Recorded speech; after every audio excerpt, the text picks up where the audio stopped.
Okay, I think I'm just going to start. Welcome to my talk. I hope you're as excited to be at GDC as I am. My name is Thomas.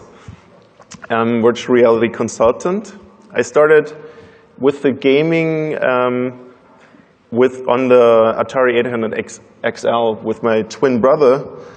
Then did quite a few years, like 10 years of web design and interaction design, studied design, and then I studied human factors, which is a mix of psychology and engineering. I had my own games business, which this game was IGF nominated in 2009, and after 7 years, now more focused on virtual reality, and I'm a virtual reality consultant at ExitZ, which is an agency for digital transformation in Berlin. And we focused on enabling digital transformation for our clients, looking into the future and helping them adopt new technology. And we have a focus on virtual reality as well. So the outline for today is going to be, first, I'll talk about virtual reality as a new medium.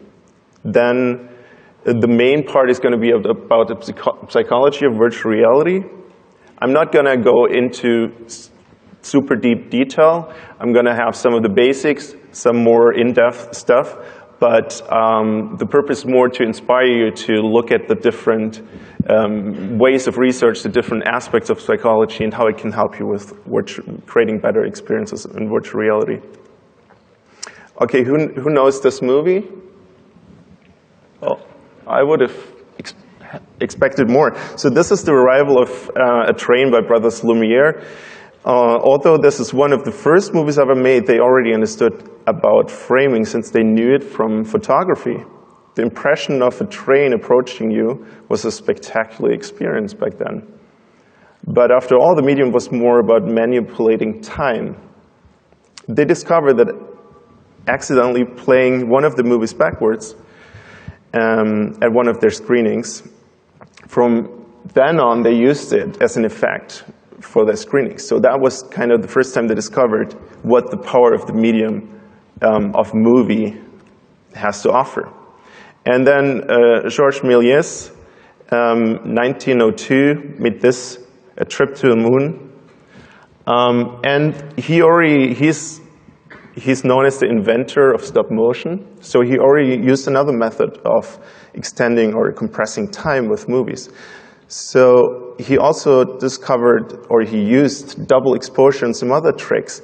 And still, we know there was a lot more to discover for the movie industry after this movie. You know, the audience had to learn the language of the new medium, and they had to understand how to use the possibilities and limitation of this medium better. So when we look at virtual reality now, this is an experience of a graphics designer. He just wanted to send out a Christmas card, so he made this thing. And you see the first Mario level being played in virtual reality. And of course, if you think about it, that's kind of a nice gimmick, but it's not really a good experience because, first of all, you're most likely going to get sick playing this. Second of all, you can't play it. There's no interactivity because it's a movie. And if you look to the left or the right, this is not actually this is the full sphere view, but if you would look to the left or right, you would just see nothing. So that doesn't really add to your experience. But it's a nice way to play with it. And to be fair, it has kind of a cool ending. So there you can see all around with all the characters dancing. So we'll see in virtual reality, we'll see a shift of successful content. Just like this was for browser games, kind of like Excel sheets. But the new thing was the online connectivity, the persistent world. And then surprisingly, smartphones and and tablets were a lot about touching them. And Kinect was a lot about moving around. But what is different here? We all know that Kinect and Wii were a huge success, but it didn't really hold on. It kind of seemed gimmicky after a while. So the difference in virtual reality is, I think it's actually a new medium, and the pillars for virtual reality that make it really strong are going to be social, agency, and presence. So agency means more to freely act and interact with the environment, but also have impact on the environment. Presence, I don't think I have to explain. In social, is kind of obvious too, but a lot of people first, when they look at virtual reality, they only see the glasses and how you behind those glasses and don't see the social aspects. So this is more of what I think as virtual reality, even if this is probably not the extent of what we're going to do with the medium. This shows a lot more of strengths in these three pillars that I just showed. And this is also a social experience because other people are most likely going to watch you on the second screen building your stuff, and they're going to interact you and suggest to do this or that. So this has presence, agency, and social. As a new medium, it will have disruptive impact. And there sure is a hype right now, and there will be a backlash. I'm sure some of you noticed, recognize this picture, even though it's not the real picture. And it should be about embracing limitations here. So we need to look at what we have and deal with the technology in a way that we use it, the strength of it, and don't do what the gamers first expect from. Usually when they buy new hardware, they want the new Call of Duty with super graphics, but maybe we need to handle their expectation and tell them in our marketing that's not what they're going to get, because looking at this, we're just not quite there yet. You know, it's just not really working. So that was me at CES trying out. I'm sorry for Infinitec. It's a cool tech, but it's not. It's still a prototype. So it's all about comfort first. Like on smartphones, it was about getting to the action really fast. Here it's about comfort first. And it's also about ease of use. We used to use our computers, and it was really tricky to use them. And you had to type in stuff. And then we used the smartphones, and a lot more people understood how to do this. But virtual reality really has a chance to be even more natural, even more direct with the interaction. You don't really, like, if I put someone into virtual reality, they just try it out. They, like, in the first experience, like, they just hit the balloon and it flies around. It's a lot more direct. So cognitive psychology is a very wide field. I'm not going to touch on most of the topics, just inspire you in some ways.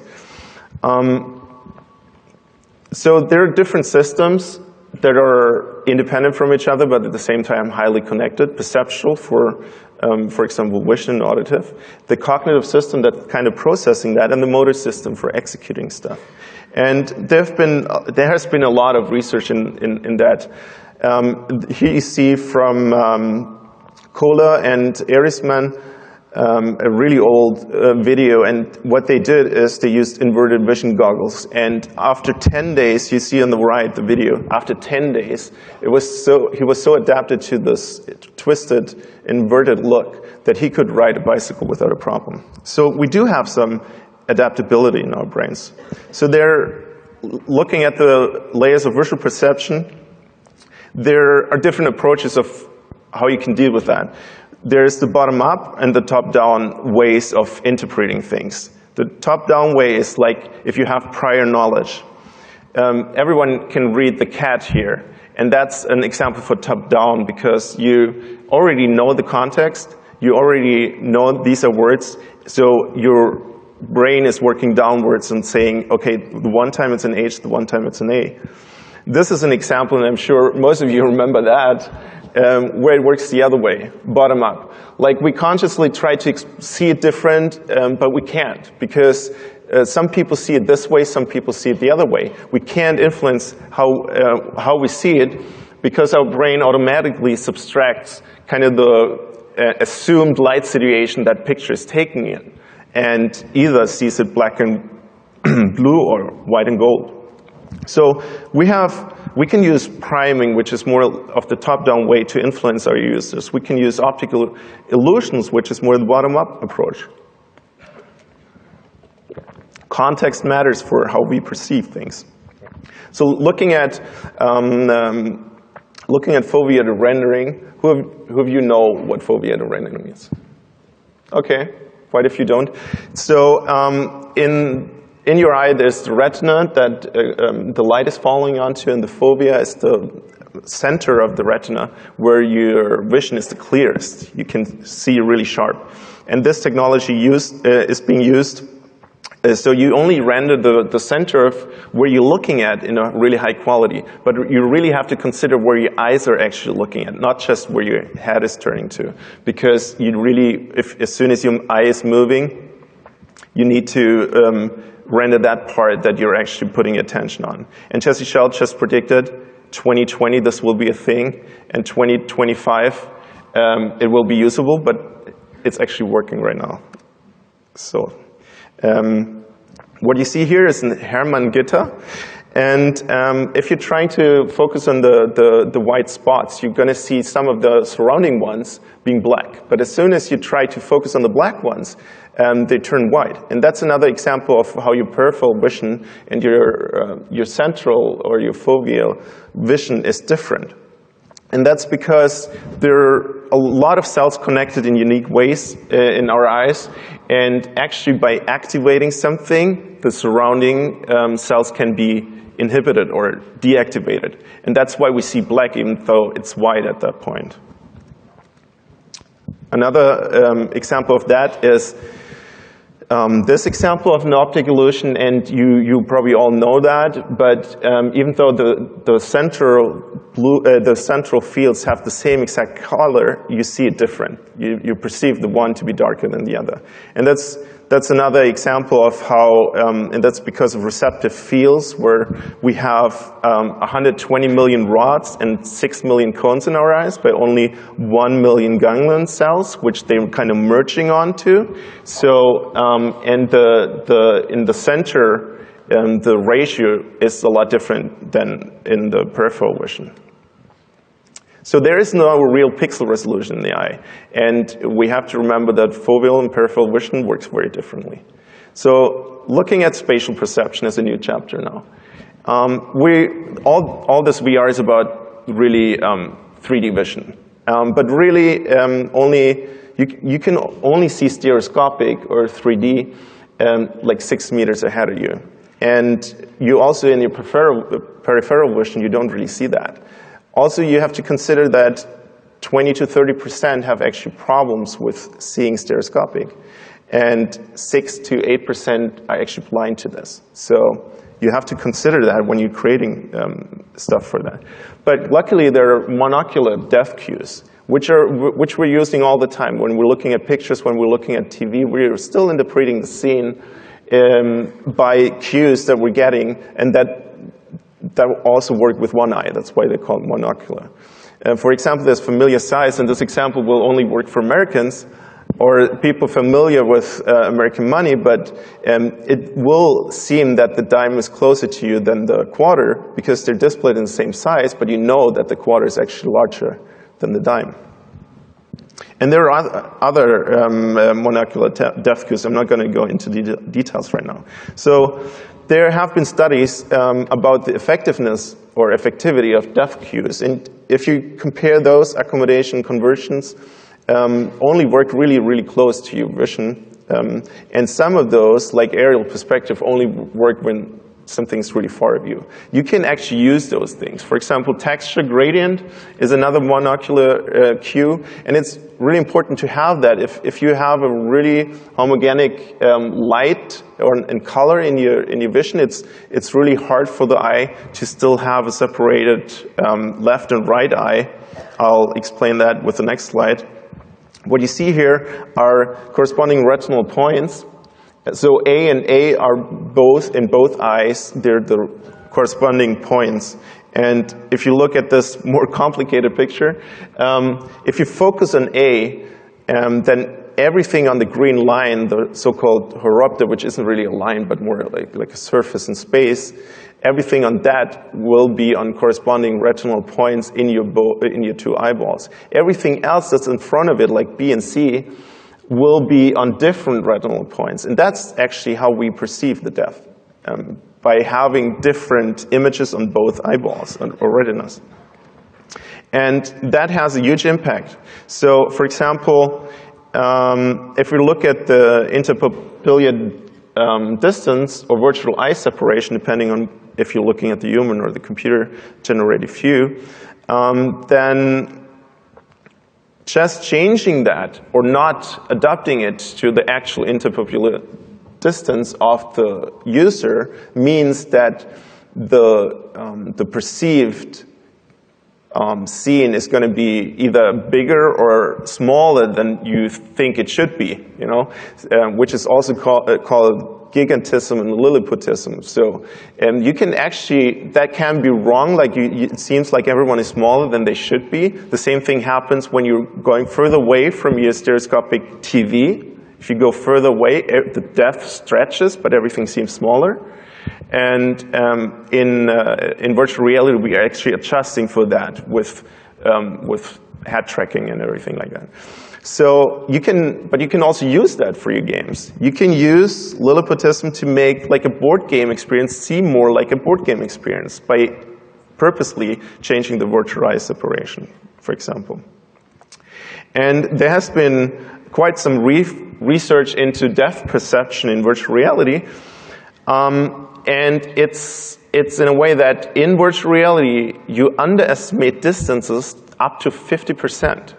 So if you have a normal blind walking experience and you're supposed to walk right up to the wall, most people are really good at walking up to the wall. Like they usually don't let people walk up to a wall because if it goes wrong, you would run right into it. But if you do this similar experiments in virtual reality, people walk 50% up to 50% shorter. But the better the presence is, the less of this effect you will see. And another way to improve that depth perception and presence is to have like a transitional room. In this experiment, which was also done by Frank Steinecke from Hamburg University, they used the same setup they had in their research room, and then you walked through a portal, and then you were actually in the virtual reality room. And just this little change helped you to perceive the depth better in the virtual environment compared to not having that transition. So about body and movement, VR is really an embodied medium. And a lot that we have to consider is about proprioception. Proprioception is that you know how your limbs and your joints and everything is positioned in space without actually seeing it. You can close your eyes, you still know that you're sitting where you're at, and you can use that makes it easy, for example, not to display an avatar in your virtual reality experience, and it's not actually breaking presence.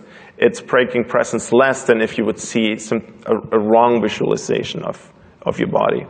So it's really important, considering your body, to also adjust for height, movement, keep scaling consistent, and especially don't do a non-matching visualization. But on the other hand, we're pretty flexible. So all of those things, how it usually is in science, they're not definites, you know, the things that I'm telling you.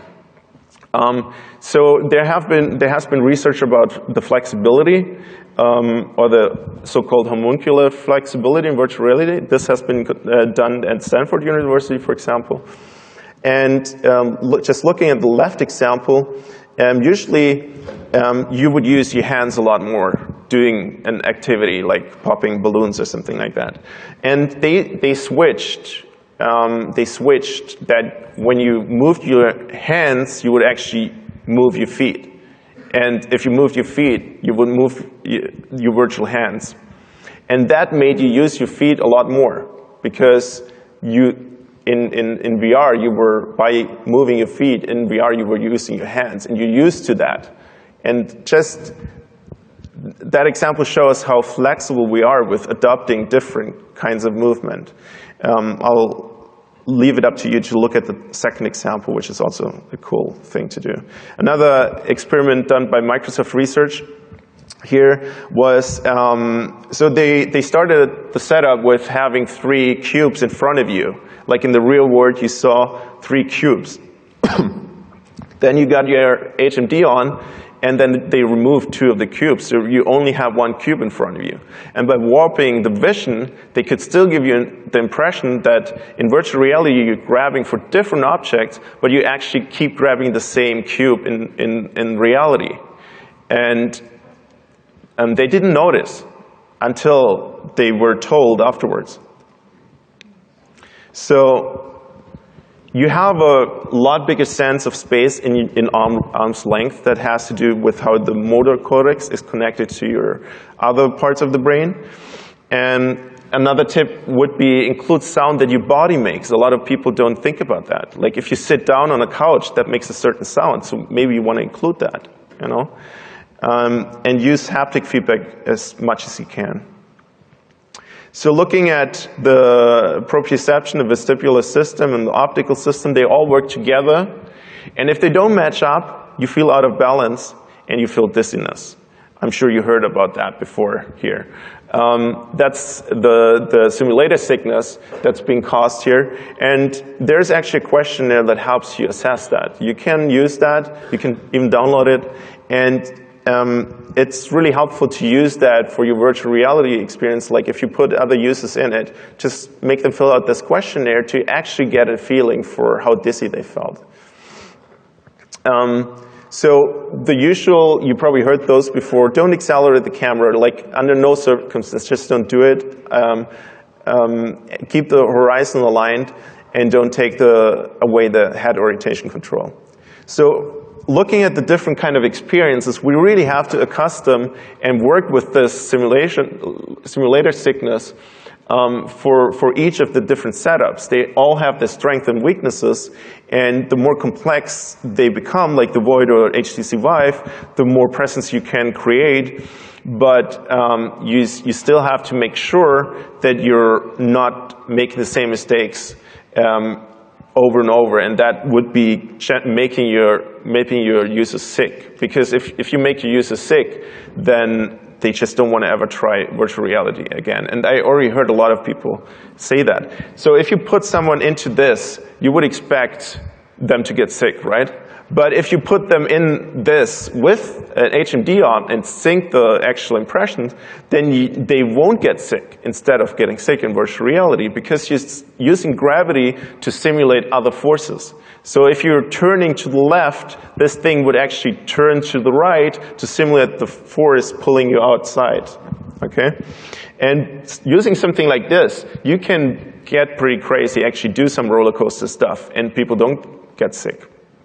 You could also create a real roller coaster and apply a visual that really matches the roller coaster layout. And by that, not only do you have your old roller coaster with a brand new experience on it, but you can sell that experience over and over, because you can one time do a dragon flight, then do an underwater scene, and people want to reuse that roller coaster. So it's also a time to think about virtual reality in advancing your business models.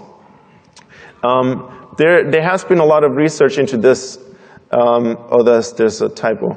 Galvanic vestibular stimulation, and what it does is there's an electric current applied to certain spots here on the side of your face, and this is actually influencing your vestibular system that is responsible for the balance and the mismatch that creates the simulator sickness. So what this does is they would stimulate here, and then you moving like this, or they stimulate here and you're moving like this. And research in 2014 improved that, so it actually can work on all three axes. It still works better on some than on others, but the funny thing is, it was just announced today, and I had to change my slides, that there is actually a headphone that's including this. There has been, I talked to researchers before, and they said, we probably wouldn't get this through ethics commission. So I'm not sure if it's really a product and how the safety regulations for that have to look. But in theory, it shouldn't harm you. So always consider the user's posture, but also their surrounding. Like, are they sitting down? Are they standing up? Are they walking around? Are they laying down? And use that to make a better experience. There's something called optical flow, which was found out by Gibson, or he defined it, and it's more like a direct approach of vision. And he theorized that you don't just pick out individual objects to have a better perception of the environment, but you interpret the whole picture at the same time. So if you're moving forward, there's this optical flow passing you, and that's why you know you move forwards. And that's actually one of the biggest problems that causes the simulator sickness. So there was an experiment to find out if that really is the case. And you see picture A, someone stands in a room. Picture B, they move the room around you, and that throws off your balance and makes your picture C fall over. So they actually did that. So what you can do is try to control or modify optical flow. There has been research into this too, and it's really striking that I have these things in my presentation, and everyone announces stuff around that today. This is being shown outside. You see it. This is a video from Upload VR, and I'll run it again for you. And you see they are modifying the optical flow by blacking out the peripheral vision, reducing the simulated sickness that is being induced. But you can also, it's still a good idea, and the best idea probably still for the current technology, to just teleport from personal space to personal space, because this is where you want to act in virtual reality anyway. You can control optical flow like I just showed you, or you can try to have player-locked backgrounds, which means like the background, the really far background is not moving different from you, but only some objects closer to you. Another thing is redirected walking. Who heard about that before? Okay, so that's a trick that the Void, for example, is using, but there has been research for a long time into this. And what they do is they make you, in reality, walk on a circle, but you think you're walking straight. And that's just with a little offset or gain, making you rotate and automatically adjust without you noticing. They tried how far they can go. On the left, you see a really small circle that he's walking. But they also found that this is actually putting cognitive load on you. So you have to process it. You have to think about it. When you're going through this, and the smaller the circle gets, the more load is on you. So it's an active process. It's not just something happening automatically. And also the sway increases. The sway is like going left and right while you think you're walking straight. So you can use this, and the Void, actually I think one of the founders of the Void used to be an illusionist. So you should really try to look into the psychology, but also magic and illusionists, to find out tricks that you can actually use to make your experiences more exciting. And not just more realistic, but really create a magical place rather than a realistic place. Going over to eye tracking. So probably the first thing people think is, okay, with eye tracking I can control menus by just looking at stuff, or I can shoot at something by just looking at it. But that's actually one of the weaker uses for eye tracking. And it might not be too natural for some interfaces if you make them too gaze-dependent. Better ideas are to use it for eye contact with other avatars, and we will see this technology, eye tracking, in virtual reality devices very soon. Like this company, SMI, is, for example, working on it, and it already works. So naturally, you don't look around like this, what you do with a lot of headsets right now, but you usually look at something first and then rotate your head, which is the neck follows eyes thing. And that could make it a lot more, some of the experiences you make, it could benefit from having that actually implemented. And you could do things like change the environment when someone blinks. Because you have eye tracking, if someone closes their eyes, you know that. And then you just change something in front of them. And they might not even notice. And that's why it's good to know about the user's attention. Attention is really basically the most important thing you need to know about your user. Like we heard about in this fantastic talk before me, the user is in control now. You're not so much in control. But if you know more about the user, then you can get some of the control back. Coming to attention, like if you look at this, it's probably very easy for you to find the T. Like it takes like no time to find the T. Looking at this, it takes a lot longer to find the T. And that's something there has been a lot of research in. It's part of the research was the feature integration theory. And it tries to look at the individual aspects of visual perception and see how it makes you work with what you see. And here, because the Z is very similar to the T, it takes a lot longer to find it because you, on a serial level, have to look at them one by one to find the T. Here, the T kind of pops up because it is just visually different to the others. And you can use these things to control a user's attention in virtual reality. For example, this is the so-called pop-out effect. And if I tell you to find the green circle, you probably won't take very long to do this. There are also attention theories, and there has been a lot of research into attention.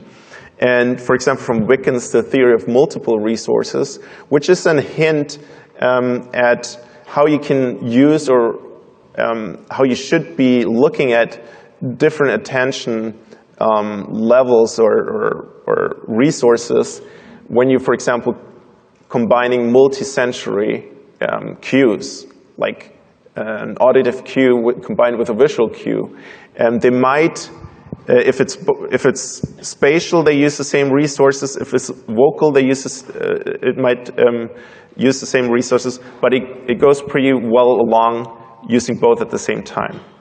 Like I said, I can't go really deep into these things because that would completely make this presentation explode, but it's more of an inspiration and you can look more into this later.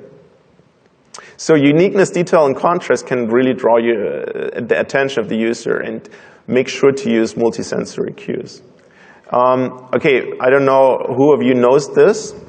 It's been around for quite a while in psychology, but for everyone who doesn't know it, it's quite interesting. Oh, wrong button. Okay, count how many times the player wearing the white passing the ball. Try to count that, okay? They're playing basketball and follow the white people and count how often they pass the ball.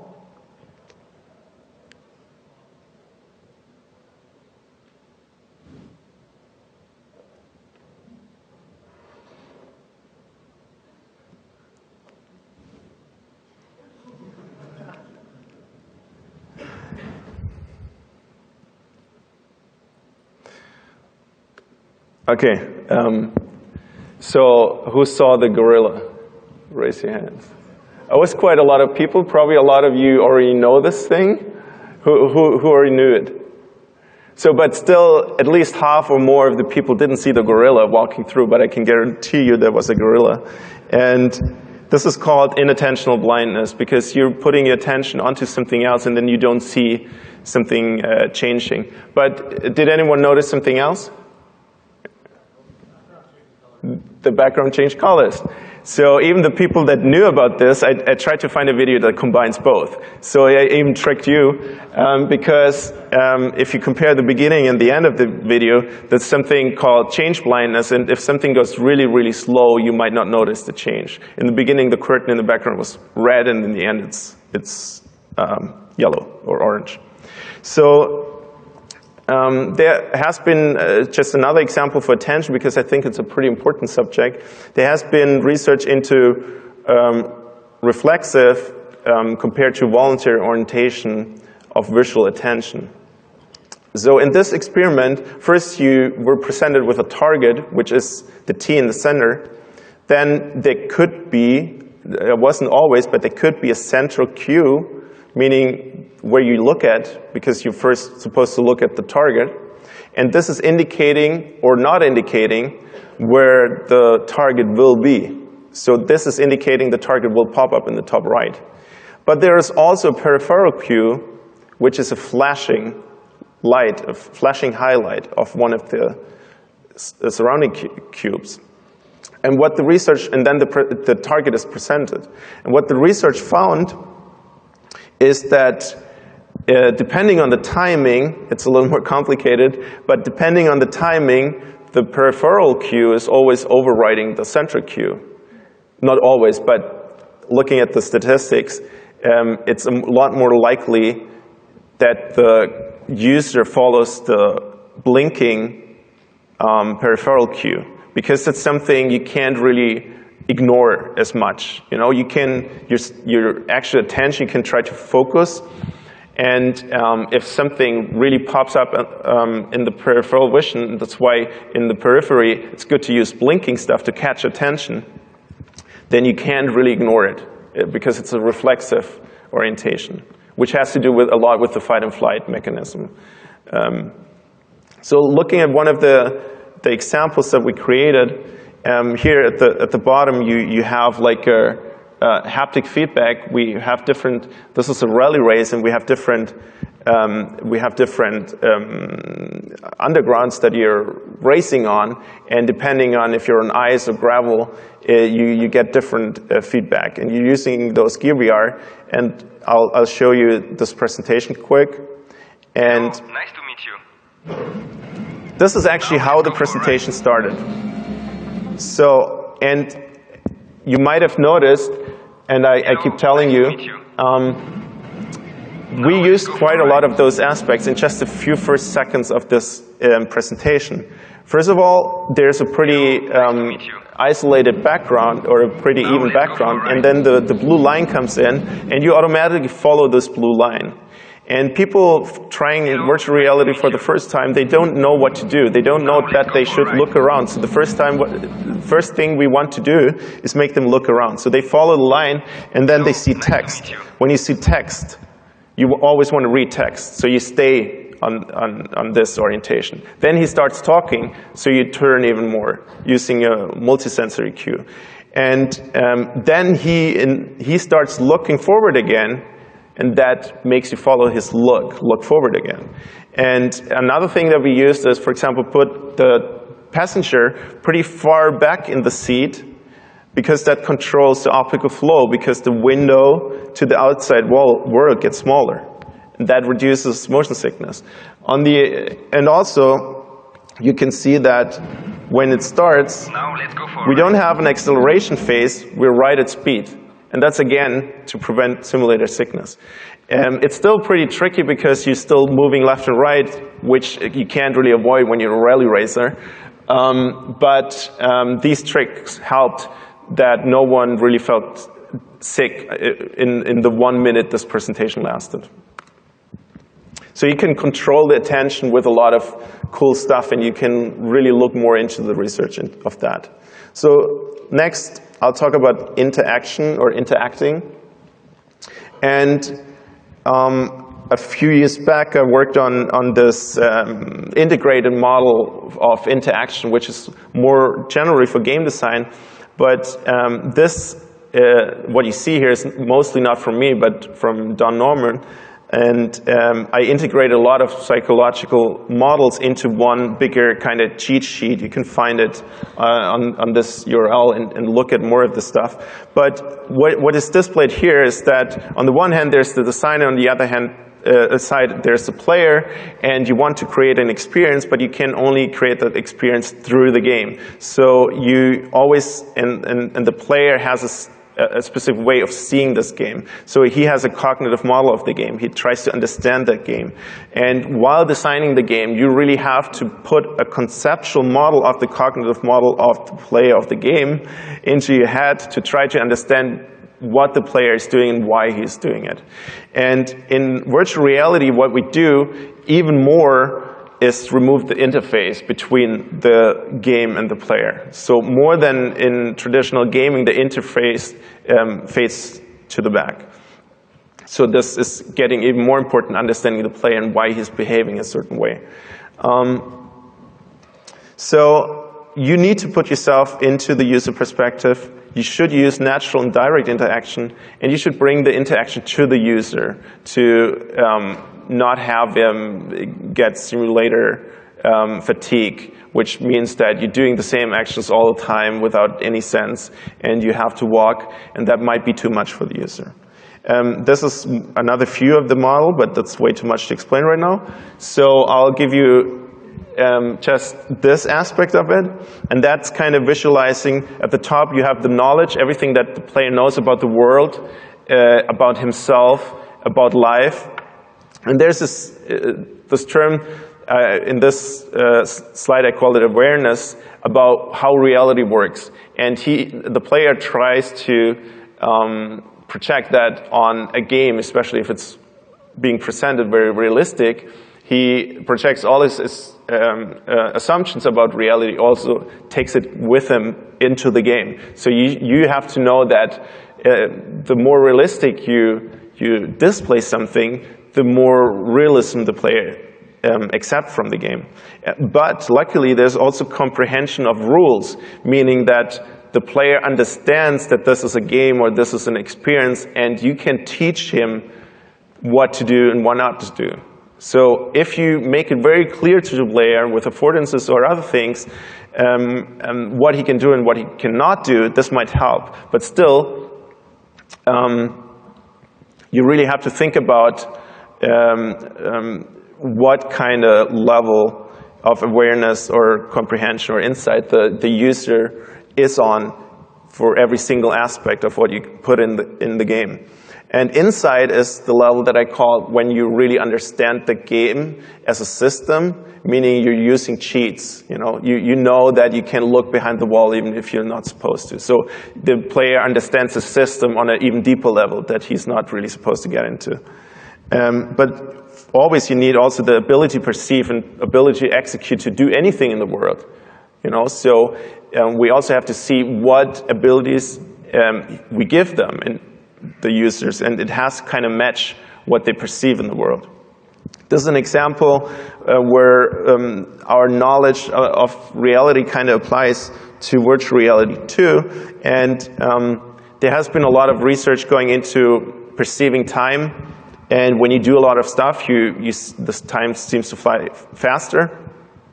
But on this island, people were supposed to do just nothing, and if the sun didn't move at all, compared to the sun moving in the virtual, the time seemed to go slower. So when the sun wasn't moving, the time went slow for the people in VR.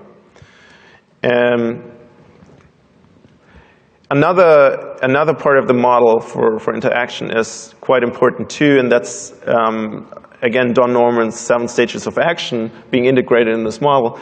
And you always have the circle, kind of 7 stages that someone goes through. And again, this is a model. This is not necessarily exactly how reality works. It's just a better understanding of how humans work.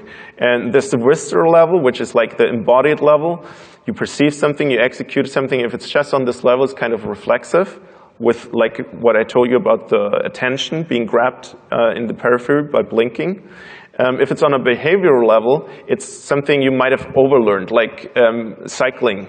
You just know how to do it without thinking about it, and you just do it. Or opening a door, you just do it. Unless the system doesn't work as you expected, then you have to overcome that hurdle that was placed in front of you.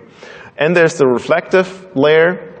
And that means you making goals, coming up with strategies, thinking about what should I do, and adjusting your behavior accordingly. But a lot of the things you do aren't happening on the cognitive level, and I'm sure that's what happened here. Poor girl. Reddit said she was fine, so I hope she was fine. Avoid shallow interaction, give clear cues to impossible interactions, like make clear to the player what he can't do, and then he will stop trying it, unless it's on a level where it's very on the visceral or behavioral level, where they have something overlearned so much that they just can't stop doing it, like leaning on this thing here in front of me. But just give up already on trying to create everything simulators. You won't be able to do it. So you have to control the user expectations. Now looking into the emotional and social aspects a little bit.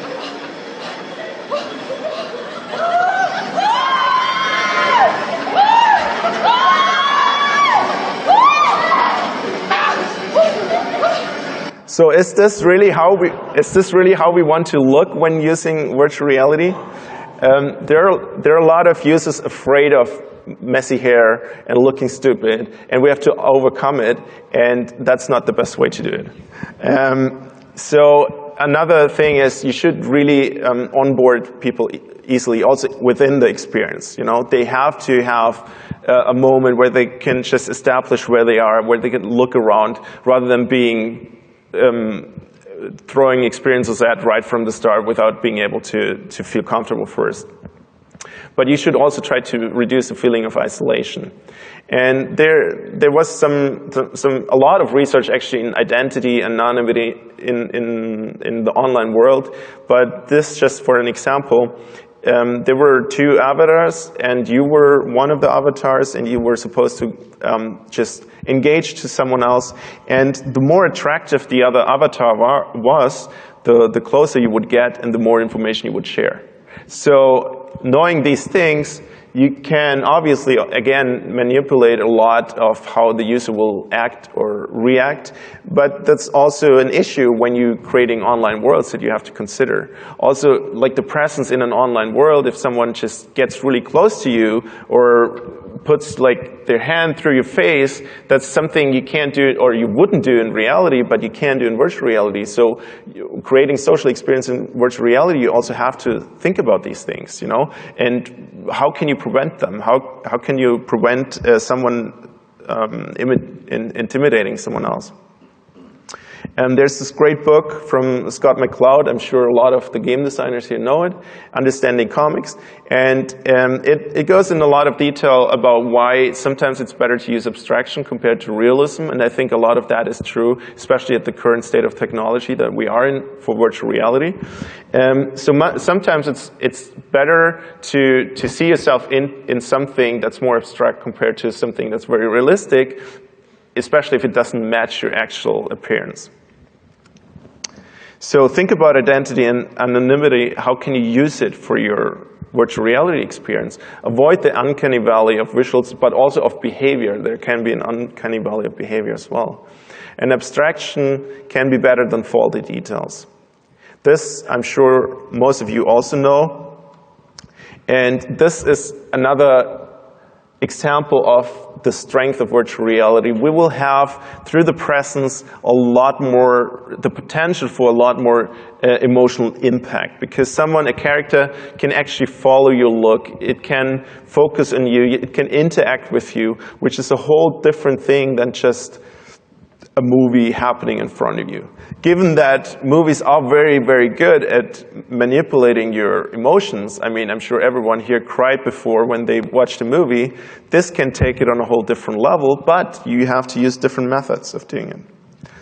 So allow for social interaction in a common virtual room. Use strong feeling of empathy that the user usually has in virtual reality. And keep the plausibility illusion, because it's hard to recover once it's lost. The place illusion is a lot easier to recover. The place illusion is like feeling from your vision, just feeling in that place. And the plausibility illusion is if something makes sense in that space or doesn't make sense. But if you create a consistent world, you can also modify what the expectation towards that is. And after all the stuff I told you about cognitive psychology and science, think outside of the box. Do something like one avatar looking at everyone else in the room, because everyone has a different point of view and everyone has a different presentation. So I could be looking at all of you at the same time in virtual reality. Dynamically switch between avatars, like just transfer your presence to a different avatar, or create a never-ending room by rotation. Do you know what I mean by that? So you're turning, and once you're turned 360 degrees, you're back at the same spot physically, but you see something else in front of you. So you can turn and turn and turn, and the room never ends. You know, it could be an interesting illusion. Or dynamically change the surrounding. Whatever is behind you, change it. So you turn around and it's not there anymore, or changed. So make the impossible possible. Make great VR experiences. A lot of your old tricks still work. Look at the limitations of technology, understand the psychology of the user, design around him, and iterate until you nail the desired experience. Make sure to use my VR UX checklist.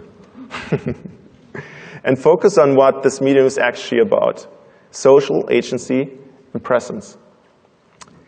As much as movies were about manipulating time, virtual reality might be about manipulating space. Virtual reality is a game changer. And remember, psychology is the physics of virtual reality. And reality is in the eye of the beholder. Thanks. And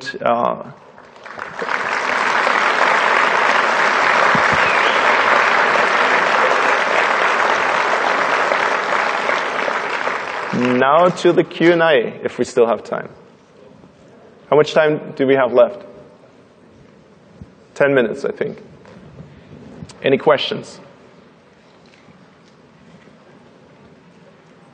Do you have some good resources for looking at how we use the different modalities and the different weightings for that? Sorry, I couldn't hear. Do you have any good resources for looking at the different weightings of our different modalities as far as input and sensors?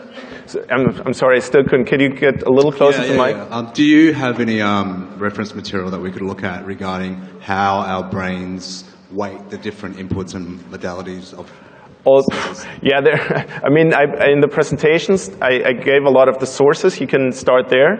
But I mean, it's an endless pit. You can find so much about psychology online, and this is a start from the sources I gave you.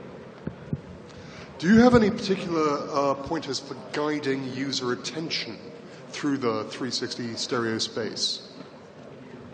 Again, sorry. Do you have any particular methods for guiding the user's attention? Yeah, grabbing the user's attention. I mean, I gave a couple of examples. Yeah. For example, in the periphery, to flash something in the periphery grabs the user's attention, make a sound. Like there's something like if I don't know if I should do it, but if I do this, most people will look at me. That's the orientational sense, you know. Like there are a lot of tricks you can do with looking into psychology. Okay, thank you. Yeah, would there be any place for hypnotic suggestion to increase immersion in VR? I mean, suggestions for increasing immersion was basically half of my talk. Right. But, I mean, anything that can make you feel more, give you more presence, and there's a lot of the stuff that I covered will help you being more immersed. But think about immersion also on an interaction design level, not just on a visual level. We're very stuck on, a lot of people are kind of stuck on the technical aspects right now, which focus very much on vision. But it's a lot of the stuff is more about acting, about the agency, about being there. And so you have to look at a user's behavior also, not just the technical and visual aspects. Thank you. You had a slide that it started in a room and then had a portal. Could you kind of review what you said with that slide? Because I found it really interesting, but I missed it, the concept. That was research being done also at Hamburg University. You can find it online. And it's probably easier to find it online than in my slide deck. Okay. Where is it? Did I pass it already? Okay. There are a lot of slides. Wait.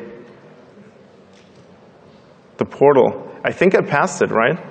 I'm too far. No, there it is. There it is. So what they, you can look up the URL and you'll find some more information on that. What they did is like they had this experiment room, the lab, where they had the users sit. And rather than throwing them into the virtual room, the virtual experience right away, they put their headsets on, and the room they saw was exactly the same that they were sitting in. And by doing that and making them walk through a portal, it was more a way of gradually fading them into the virtual reality. And that way, their depth perception got better, probably because their presence was better. Okay, I think that's it with questions. So you're welcome to talk to me outside and have a good show.